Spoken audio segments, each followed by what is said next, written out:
ഇപ്പൊ എവിടെ പോകുന്നു? അത് കൊള്ളാം. ഞാൻ പറഞ്ഞില്ലേ അല്ലിക്ക് കല്യാണാഭരണം എടുക്കാൻ പോണെന്ന്. ഗംഗ ഇപ്പൊ പോണ്ട. ഞാൻ പോണ്ടേ? വേണ്ട. ഞാനിന്ന് രാവിലെയും പറഞ്ഞിരുന്നതാണല്ലോ, പിന്നെന്താ ഇപ്പോഴൊരു മനംമാറ്റം? ഗംഗ ഇപ്പൊ പോണ്ട.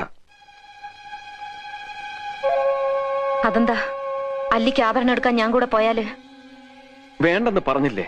എന്താ എന്താ ഞാൻ കൂടെ പോയാല്? പോകണ്ട.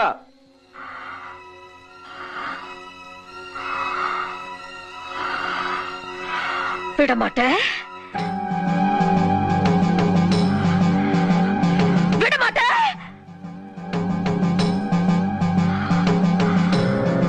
அப்ப நீ என்னை இங்கிருந்து எங்கேயும் போக விட மாட்ட? ஐயோ நாயே, உனக்கு எவ்வளவு தைரியம் இருந்தா இப்பவும் என் கண் முன்னாடி வந்து நிப்ப?